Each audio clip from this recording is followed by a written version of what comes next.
What do you think can kind of carry over maybe to San Diego, or what's the early game plan for San Diego?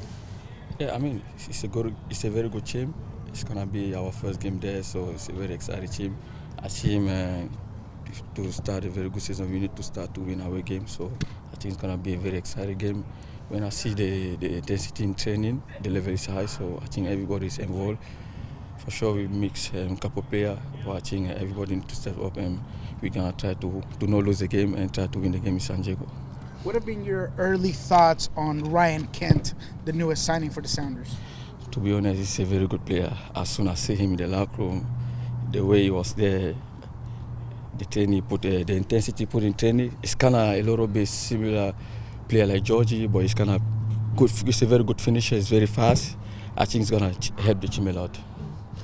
Moving forward with a guy like Kent, how do you integrate him into the group? Has that been easy? He said it was easy because the group had no egos. How's the dynamic been with him personally? Actually, it was easy. It was easy, like you say. I mean, everybody's very welcomed in the locker room. That's the biggest thing about the Sanders.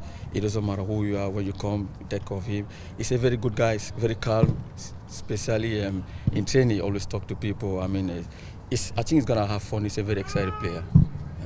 Is he you can tell that just from like things on the field, or you said something in the locker room, like the way he carried himself? Is that Both sides, I think in the locker room and in the field, yeah. How was your time with Cameroon, and how does that help you build into the next part of the season with MLS? Yeah, I think the camp was good. It was a little bit, I think sometimes a little bit too much to travel 16-hour flight, go to Cameroon, play the game there, especially the first game. You arrive to the airport, you have to wait for 4 hours. In Africa, they always try to win, then they try to make everything become difficult. So arrive at 5 a.m., play the game, drive 4 hours, play the game at 2 a.m. So I mean, I'm lucky. I didn't get injured. I'm back in Seattle very safe. So that was the most important thing for me. So yeah, like I say, every time when I go to the national teams, I'm very proud who I am now. So especially now it's a World Cup qualification. It's gonna be in America. So I think we're gonna make the World Cup. We have to make it because it's gonna be to my hometown. You've had an opportunity to leave the team, go see, go play for Cameroon, but then come back. But I know you watch the games, and what is it that you see from your teammates when you're away from them that makes you glad to be coming back to be part of this team? I mean, I always follow my team, especially when we play Houston. I was play against Nico at Lumenfield. So what a player! I mean, being absolutely outstanding player. I think it helped me a lot. When I was away again, I was asking Yema to get him his jerseys, so it was a little bit late. So yeah, I missed that game. I watched the game. It was not easy. I think MLS is not an easy league. Sometimes every team is ready, everybody is just getting better every year. So yeah, it was a very exciting game. We didn't score, but it's okay. It's coming.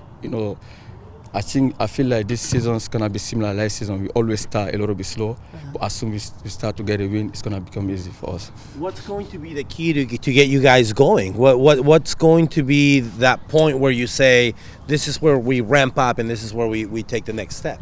I think as soon as we're gonna win the first game, everything will become easy. We can say whatever we want, we can work hard, but if we win the first game, everything's gonna become easy because we just need confidence to win the game, and everything will become easy for us. Can I ask? It's kind of a little bit of a rewind, but I want to get it from your perspective. The RSL, the own goal. What was kind of going on at that moment between you and Steph? I mean, some mistake happened. Even bigger player in the world make the mistake. Cristiano missed the pick, Lionel Messi. So for me, it was just a mistake. It's happy. It was a miscommunication. So. Yeah. It's a pathway, so yeah. Yeah. And it's easy to shake those things off, like you said. Yes, it's not easy sometimes, but yeah. What have been your overall thoughts on the three-man back line, and how different is it for you when you guys do play with a four-man back line and you're a fullback rather than a center back? I think 2021 we have a lot of success when we play three on the backs. We have 6 ML All-Star players, so it's kind of a little bit the same position. It doesn't matter 4 or 3. I think this year we try to play kind of 3-5-2. Sometimes we play 4, sometimes we play 3. So I mean, it doesn't matter what position I play. So I just kind of do my job on the pitch. I try to have fun every time when I'm on the pitch. So yeah. Wanted to ask you a quick question about Yamar. What's it like playing with him, and how important do you think he is, to this team? Out of the fear, I mean, Yema is a funny guy, he's a good guy. So I remember when they come to Sanders, no English, no everything. So I'm very proud of him. He's a good leader. Sometimes he doesn't need to talk. When you see him make a tackle on the field, so that's mean a lot. Very good guys. I'm happy to play with him. Jackson, him, JB, it doesn't matter who's on the pitch. So yeah, everybody's very good player in the Sanders.